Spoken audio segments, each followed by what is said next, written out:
Good morning students.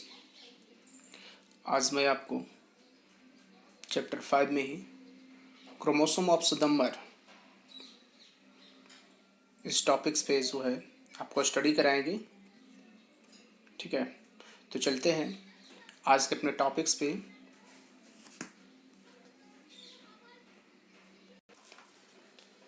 तो जैसा कि आप देख रहे हैं क्रोमोसोम्स नंबर, ठीक है, आज जो है क्रोमोसोम्स नंबर के बारे में बताएंगे। तो फर्स्ट पॉइंट में लिखा हुआ है कि chromosome number is fix for each species. जितने भी स्पेसीज होते हैं उसमें क्रोमोसोम का जो नंबर होता है फिक्स होता है। सेकंड पॉइंट में है in most organisms they occur in the homologous pair, और ये हमेशा जिसमें भी रहेगा उसमें पेयर में रहेगा। और थर्ड पॉइंट में है each pair one chromosome belong to father parents will other belongs to mother parents. ठीक है, एंड फोर्थ पॉइंट में presence of two sets of chromosome is called diploid. 2n is called 46 in human, यानी pair में है, यानी 23 जोड़ा जो होता है, यानी टोटल 46 क्रोमोसोम जो होता है वो आपका ह्यूमंस में होता है। लास्ट पॉइंट में है presence of single set of chromosome is called haploid. n is equal to 23 in human. ठीक है, चलिए तो नेक्स्ट स्लाइड्स पर हम चलते हैं। नेक्स्ट स्लाइड में जो है role of nucleus in the cell. Cell में जो होता है न्यूक्लियस होता है तो उसका रोल क्या है। ठीक है, तो यहाँ पर फर्स्ट पॉइंट में लिखा हुआ है nucleus contains all the genetic information not only for the cell but also the whole organisms. Second point है a function as control center of the cell as it controls cell metabolism and cell activities. Third में जो है, ठीक है, third में बताया गया है कि ribosome are formed by nucleolus part of the nucleus. And next point है nucleus as the brings about cell differentiation by which is a cell attain in the specific structure and function. Next point आता है division of nucleus. Division of nucleus is essential for cell division. Next point है reshuffling of chromosome and change in genes produce variation.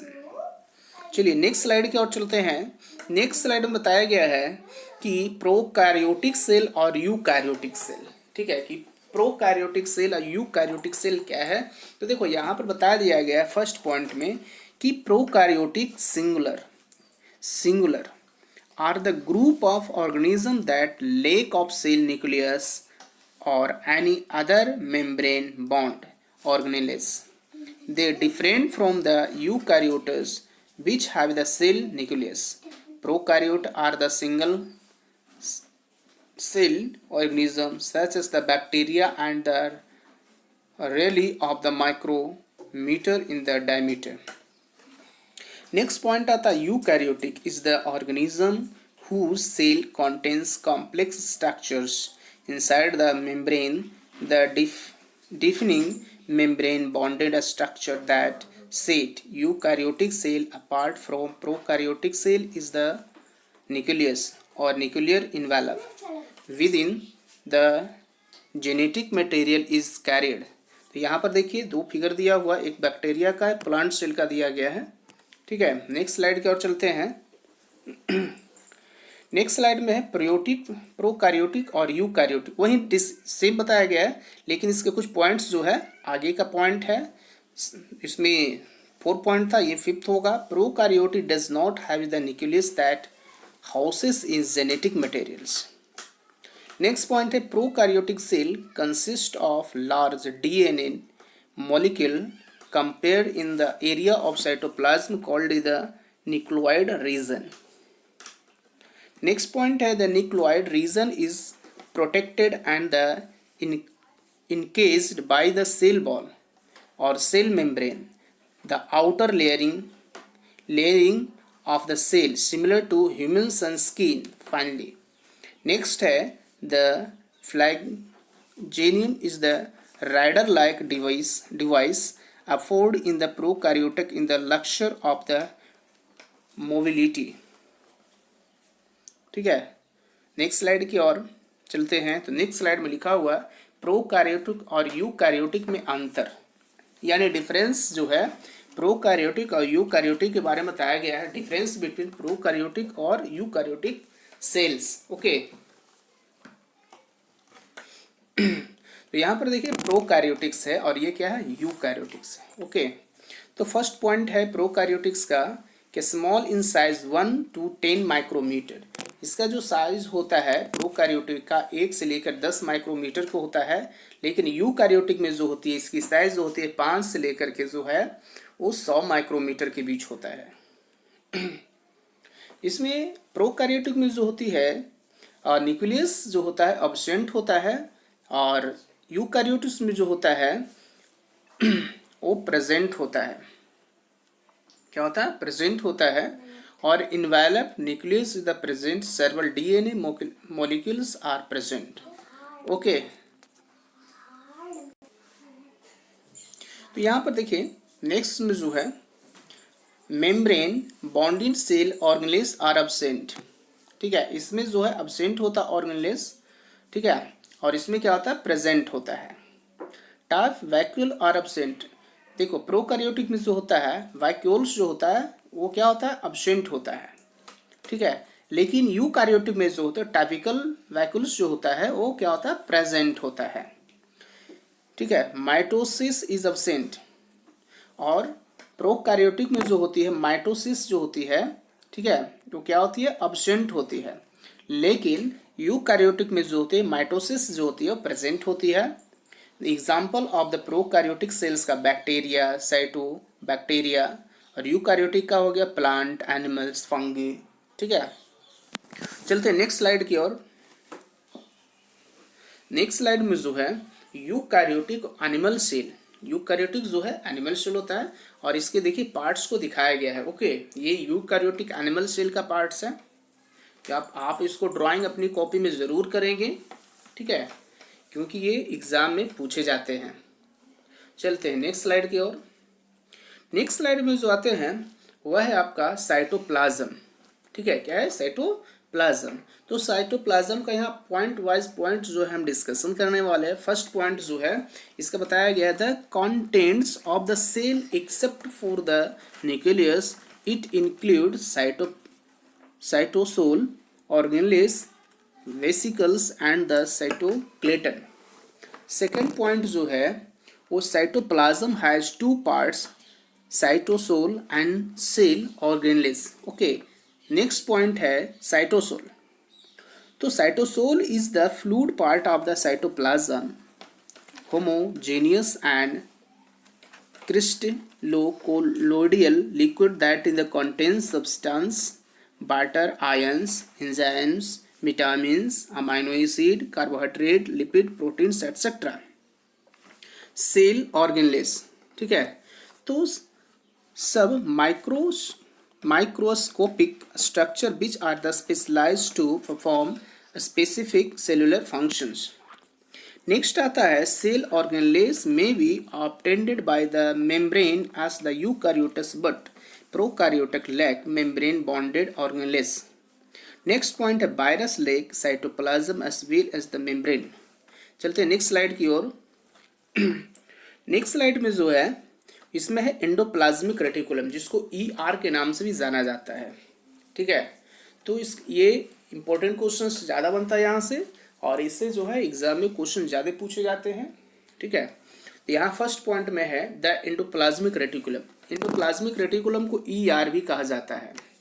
ठीक है, E for endoplasmic और R for reticulum. Okay, तो is the network of interconnecting membrane distributed through at the cytoplasm. ये जो कहलाता है endoplasmic जो रेटिकुलम है वह एक नेटवर्क की तरह काम करता है जो एक से दूसरे को कनेक्ट करता है।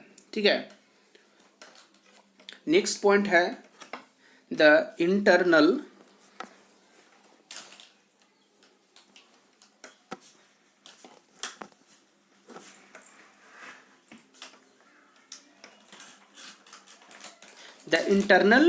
compartments called the human is the separate part of the cell with the distinct protein and ion composition. Next third है the ER cell folding generated and the surface area was much greater than that of the plasma membrane. Next point आता है at certain sites the ER membrane is continuous with the outer nucleus envelope membrane. Next point है depending upon the presence of absence of ribosomes on the surface there are two types of area. Type of ER, rough ER और smooth ER। यानी ER भी दो तरह के होते हैं, एक होता ER जिसको कहते हैं रफ, ठीक है। ये दो तरह के ER दो तरह के होते हैं, एक रफ और एक स्मूथ। RER जिसको कहते हैं और ACR कहते हैं। तो रफ को RER भी कहा जाता है, रफ को RER यानी रफ, ठीक है, एंडोप्लाज्मिक रेटिकुलम। दूसरा क्या है SER यानी स्मूथ एंडोप्लाज्मिक रेटिकुलम। तो रफ के बारे में बताया गया है कि characterised by the presence of ribosome on its surface, ठीक है, और स्मूथ में divided of ribosome on the surface. Okay, चलते हैं नेक्स्ट स्लाइड की ओर। नेक्स्ट स्लाइड में जो है एंडोप्लाज्मिक रेटिकुलम का आपका डायग्राम दिखाया गया है। तो देखिए इसके दो पार्ट्स हैं, एक है रफ, दूसरा क्या है स्मूथ है, ठीक है। रफ वाला पार्ट ये दिखाया गया है, यहाँ से जो है रफ है और यहाँ से क्या है स्मूथ है। दोनों का देखिए स्ट्रक्चर भी क्या होते हैं, अलग अलग होते हैं। ओके चलते हैं नेक्स्ट स्लाइड की ओर।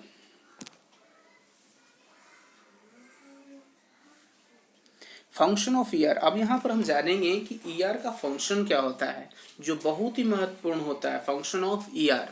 तो फर्स्ट पॉइंट में लिखा हुआ है कि प्रोटीन सिंथेसिस। ये प्रोटीन का क्या करता है, सिंथेसिस करेगा। Rough ER is the site of protein synthesis.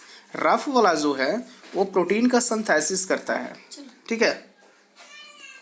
Second point है lipid synthesis. A smooth ER help in the lipid synthesis. Third point है proteins and lipids synthesis of ER are used for making cell membrane. Next point है transport. Help in intercellular and the intercellular transport of substance. Next point है support. It gives the internal support of the cytoplasm. Next point है SER is the liver cell track part of the detoxifying में many poisonous and drugs. चलिए अभी यहाँ पर जो है दोनों का जो है डिफरेंट बताया गया है इस SER और RER का। तो SER यानी स्मूथ और RER यानी रफ। तो राइबोसोम आर एब्सेंट, SER में राइबोसोम एब्सेंट होता है, RER में राइबोसोम प्रेजेंट होता है, ठीक है। SER जो है सिंथेसाइज करता है लिपिड का और RER जो है सिंथेसाइज करता है प्रोटीन का। और नेक्स्ट SER में है कि mainly formed of vesicles and tubules formed by cisternae. Okay, तो आज के लिए इस क्लास में बस इतना है। नेक्स्ट क्लास में जो है नेक्स्ट फंक्शन के साथ जो है नेक्स्ट टॉपिक के साथ जो है हम प्रेजेंट होंगे। आज के लिए इतना ही। Thank you.